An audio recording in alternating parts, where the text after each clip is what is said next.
Nah, itu kalau untuk yang ada modal lagi, Kang. Nah, kalau misalkan kita udah all in di pucuk tuh gimana, Kang? Nggak ada modal lagi. Apa biarin aja gitu, ya, nyangkut aja gitu.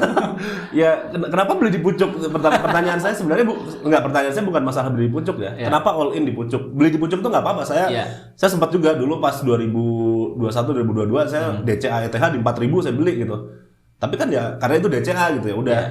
Nah, masalahnya karena kalau kita beli di pucuk all in ya itu salah. Saya kan selalu bilang kalau di live gitu ya atau mungkin di kelas atau di membership, kalau suatu koin ini udah tinggi, masuknya selalu lebih kecil. Ya, gampangnya gitu. Semakin tinggi harga, semakin kecilin exposure kita. Misalnya saya punya uang 10 juta. Ada si Manta ini udah naik, misalkan pas di $4, ya saya lihat dari sejak dia listing sampai di $4 itu udah berapa kali lipat kan. Dari 10 juta itu saya masukin sejuta dulu aja. Kalau loss ya udah, kan bisa di averaging. Kalau naik ya alhamdulillah. Sama kayak Bitcoin, saya sejak dari 50.000 banyak yang nanya mending beli atau enggak. Saya bilang kecilin aja si exposure kalian.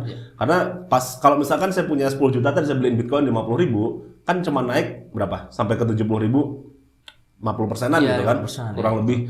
Tapi pas turun lagi, nanti kalau turun lagi, siap nggak kita buat menghadapi dipnya itu gitu? Nah itu. Jadi emang kalau misalkan nanti udah turun di bawah banget, kita beli agak banyak boleh, karena ya namanya udah oversold atau udah di bottom kira-kira ya. Apalagi kalau secara teknikal udah ada tanda-tanda ini mau naik reversal, ya itu beli agak banyak boleh juga gitu. Iya. Emang aturan di kripto tuh emang bukan masalah jago-jagoan technical analysis sih.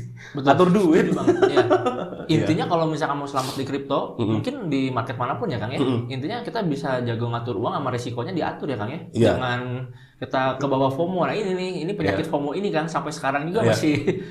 Kalau ngeliat gitu ya, saya perhatikan Twitter Kangkur gitu ya. Kalau misalkan udah ngeposting tentang harga Bitcoin, ini hati-hati Bitcoin ini udah di atas, potensinya bisa double bottom di higher time frame-nya. Ini hati-hati koreksi dulu. Itu banyak yang hujat sama saya lihat gitu. Saya tuh pengen ini deh, gatel deh, pengen nge-scroll ke bawah lagi, yang ngehujat tuh pengen di reply gitu. Gimana kabarnya? Cuman buang-buang energi juga sih, tapi ya lucu juga sih sebenarnya.